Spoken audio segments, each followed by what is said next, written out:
Hello. Hello. Welcome to Raj Malhotra IAS. I hope I am audible to everyone, right? Good morning, everyone. Good morning, guys. Good morning. Okay. I am audible to everyone? Okay. Okay, guys. So today we're going to start the Hindu newspaper analysis, right? Okay. Just the students who are there with us, just let me know if I am audible or not. Morning. Right. Just let me know if I am audible or not, right? Yes, audible. Okay, guys.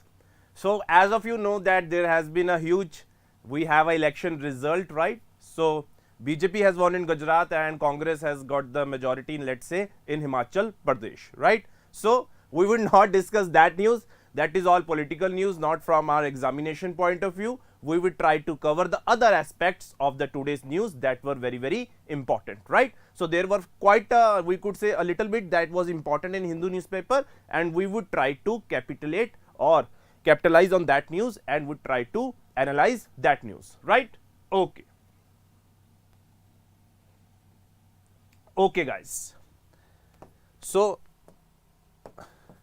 this is our Ignited Current Affair course. If anyone wants to avail this course, this is a very beautifully crafted course and it would benefit to you guys as well. So just if you want to have this course in your bag, you can contact on this number and avail this beautiful course, right? You could have a demo class as well where you get to know what are the other things that we try to incorporate in this particular Ignited Current Affair course, right? Okay.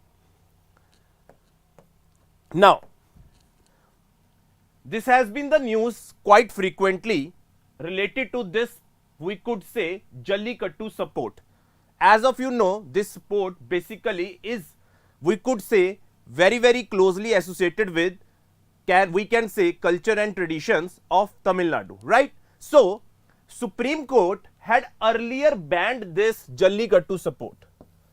Supreme Court had earlier banned this Jallikattu, right? In 2014.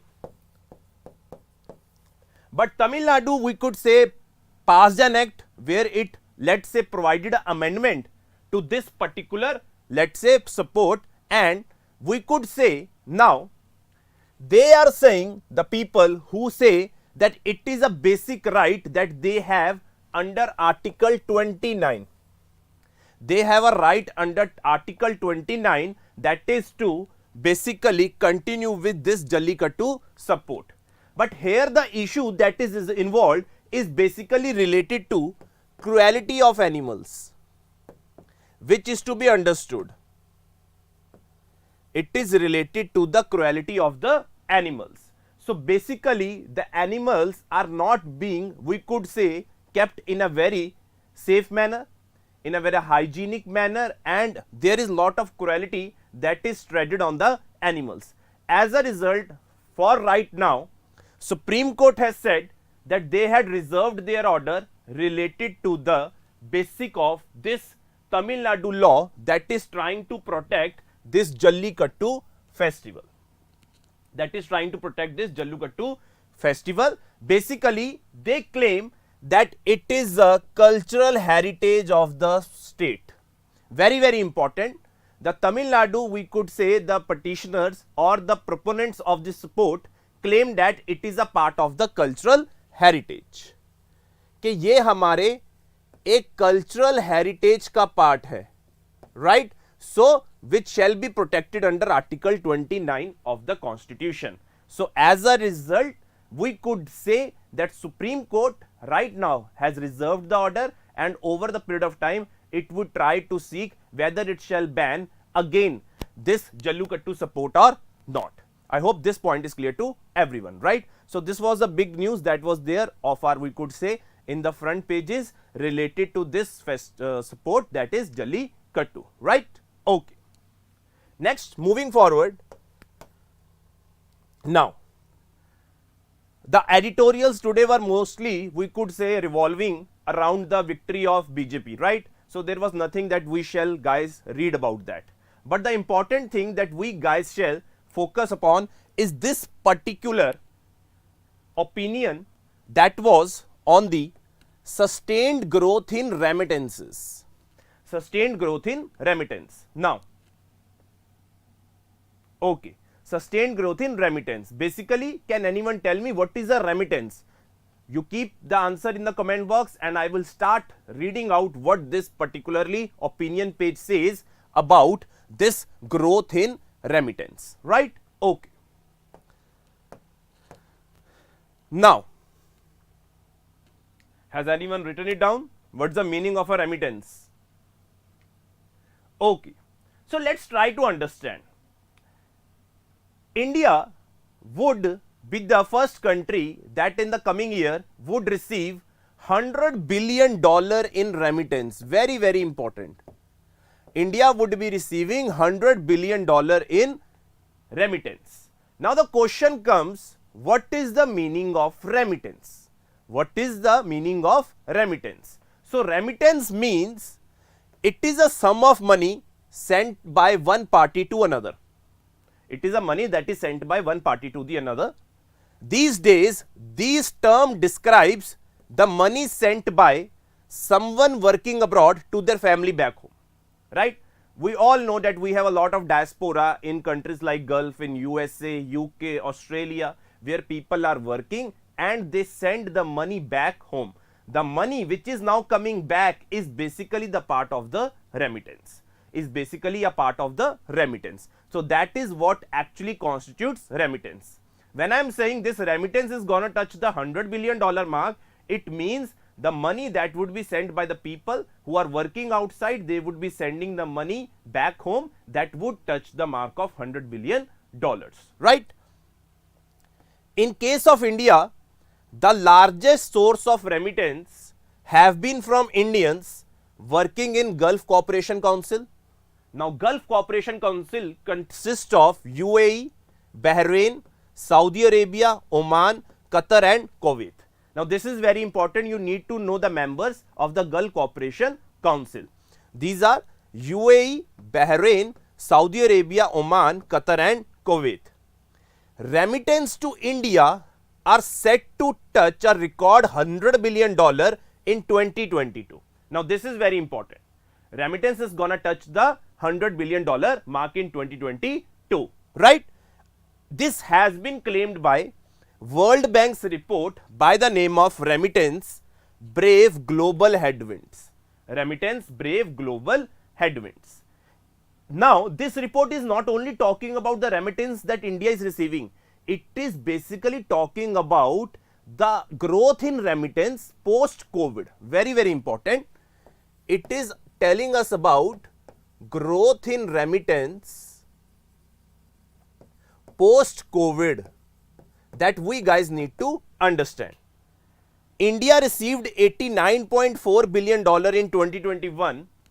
This is the first time a country will reach the $100 billion mark. So, India is one of the first country that would reach this $100 billion mark, right?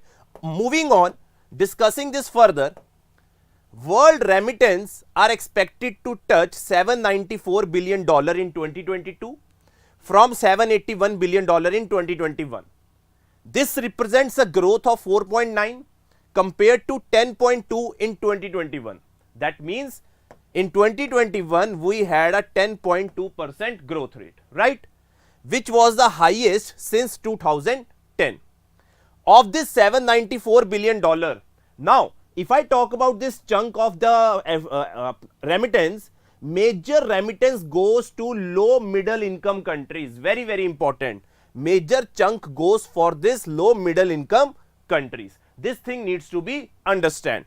The top 5 recipient countries this year are expected to be India, followed by Mexico, China, Philippines and Egypt. So, India is going to be the country that would be receiving the maximum share of remittance, right? Okay. Now, we are seeing that there has been increase in remittance post COVID that is being told by us by this World Bank report. Now, what are the reasons for this growth? Let's try to list those reasons.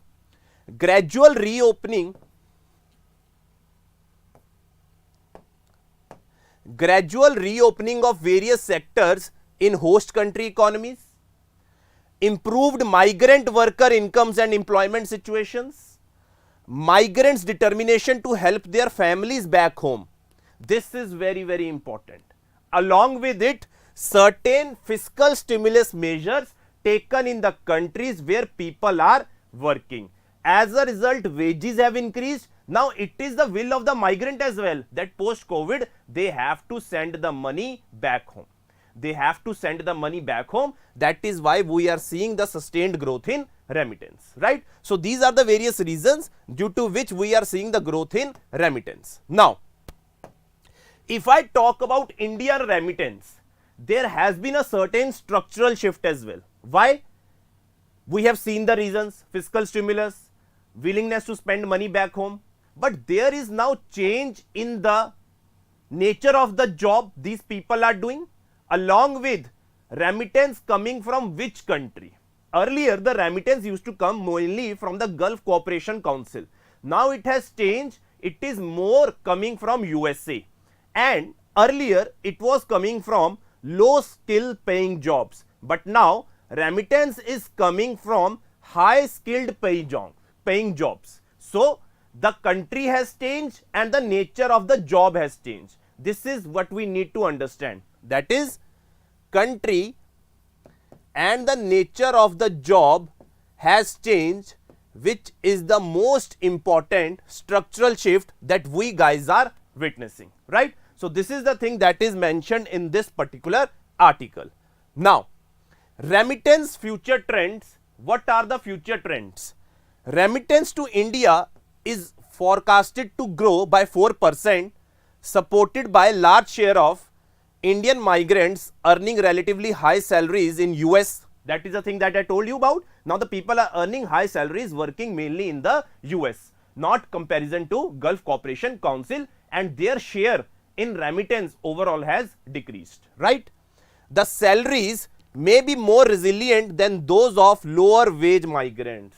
This is the thing this article, or we could say this World Bank report, wants to tell us, that now the income that the people are earning are more resilient, if I say in, let's say, countries like USA compared to the low wage countries like in the Gulf Cooperation Council, right? So, this was the basic theme of the article or this opinion page about this remittance thing. These are the things that we need to understand, because then only we can understand what is the extent of the people who are working abroad are giving us back to the home, right? Okay. Now, these are two news that were on the, let's say, the news section page. Now, we know there is a long pendency of judges, right?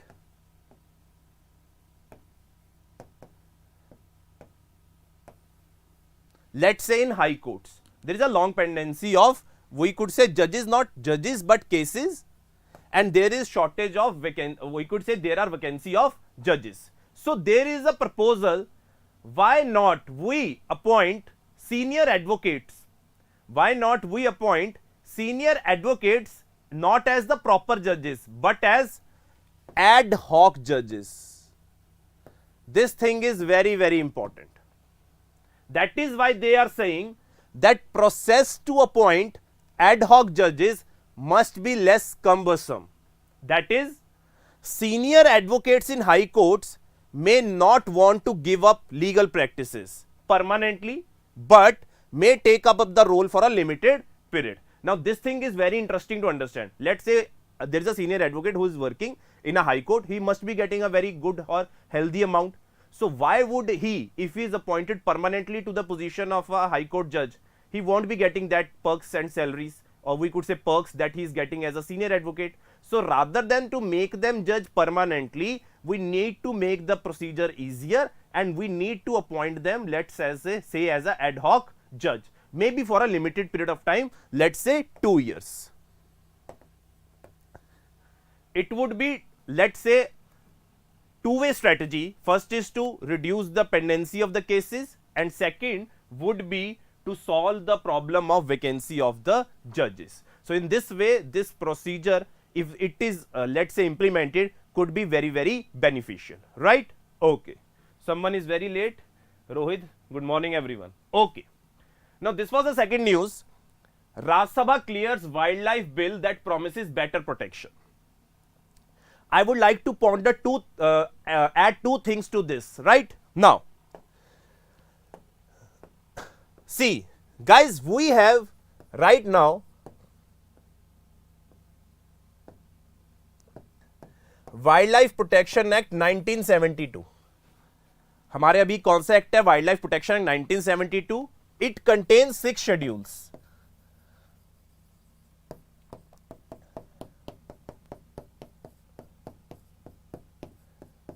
This is given the highest protection. This is given a lower protection. This is for the vermin species.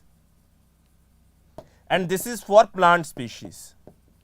And these 4 are for the animal species. Now, there was a recent proposal that is to amend this Wildlife Protection Act. So, bill was passed in the Lok Sabha, that was pending in Rajya Sabha, and it has been cleared in Rajya Sabha. It says, reduce the number of schedules to 4, remove this schedule overall, club them together as one, that is one schedule, club these together as one schedule, that is second schedule, and the third schedule, let's say, shall be for the plants. These 2 are for the animals. This has got the highest protection and this has got the lowest protection. And this last 4 schedule should be used to list the species that are there in CITES. Now, CITES is the Convention on International Trade in Endangered Species. Mainly, we are now amending this act in order to implement the CITES Act. In order to implement the CITES Act. As a result, Wildlife Protection Act is now, a bill is passed that is in the Rajya Sabha, where it changes the number of schedules from 6 to 4. Right, guys? I hope this point is clear to everyone and everyone is with me on this particular point, right? Okay. So, these were the two news that were very, very important, right? Okay. Now, this is the news that Sri Lanka wants to resume free trade agreement talks with India as well. Why it is doing so? It is not doing only with India, but it is trying to revive more and more free trade agreements that has been stalled. Let's say because now we know what is the situation of Sri Lanka. It is under a lot of debt. It wants to have its economic recovery. As a result, it is vouching for the options so as to increase lot of free trade agreements. Ultimately, to come together into a bigger agreement like the Regional Comprehensive Economic Partnership. So, as a result, Sri Lanka is already set and go to resume the free trade talks, let's say, with our Indian government, right? So, guys, this was it from the today's newspaper. I would try to look at the newspaper as well right now. There was nothing that much in today's newspaper because everything was focusing on the election results, right? So, I would just try to look at the news that we have tried to cover, right?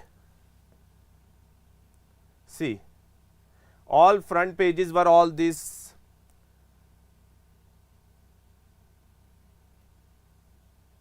advertisements, right? Now, this was the border row we have already discussed between Maharashtra and Karnataka. This was basically related to the election results. This all is related to election. Again election. This we discussed. Supreme Court reserves verdict on pleas to strike down Tamil Nadu law which protects Jallikattu, right? Now, this was all about yesterday's news. All the editorials focusing on that part only. Now, this was the text and context article that we discussed, that is the sustained growth in remittance, right? Now, this was related to Korean drama.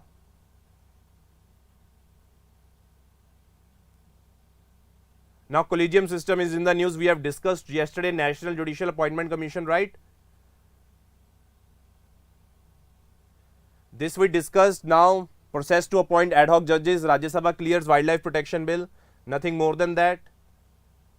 And this was the thing we discussed, Sri Lanka to resume negotiations on stalled trade agreement with India, right? So nothing apart from this was very, very important. So last is the sports page. Now this ends the session for today. I hope you enjoyed the session, right? Okay, so this was it for today's, guys. I hope tomorrow better things come in the newspaper. We are done with our analysis. If you have anything want to say to me, anything you want to add to me, just go ahead and we would finish the session, right? Which amendments, Chetu, you want to discuss?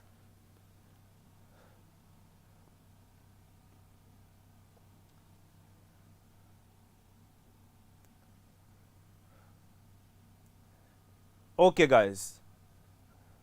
Anything apart from Chetu who stays in Belgavi where there is a dispute? Thank you, guys. Thank you. Acha, how to remember? Just by revision, Chetu. This is a thing that you guys need to understand, that you can revise the amendments and amendments again and again. That only you will be able to remember. Simple है, कुछ ज़्यादा difficult नहीं है. 103rd amendment basically relate to EWS quota. 104 amendment, that is increasing the reservation beyond 10 years, right? So these were the latest amendments that have come. Okay, guys. Okay. Chalo, guys, thank you so much. We will see each other tomorrow. Sorry. One thing I want to tell you, that tomorrow's session, Hanji, for everyone, tomorrow's session could be a little bit late. It would be live only, but it could be a little bit late, and the timings would be told to you on the Telegram group. Or if you have subscribed to your channel, you would get a notification that when was our Hindu newspaper analysis would be there. It would be almost around in the evening that tomorrow that we would have a Hindu newspaper analysis, right? Okay. Is this point clear to everyone? Is this point clear to everyone that tomorrow Hindu newspaper session would be a little late, not in the morning? It would be in the somehow in the afternoon and evening, right? I hope to see you guys join to our channel that time. ठीक है, कल हम we could be meeting in afternoon or evening, right? Or any timing that we guys would let you know. So keep on subscribing our channel and hit the notification bell so that you receive all our notification. Thank you so much. Vivek Bhardwaj, the session is over. You are too late. Chalo ji.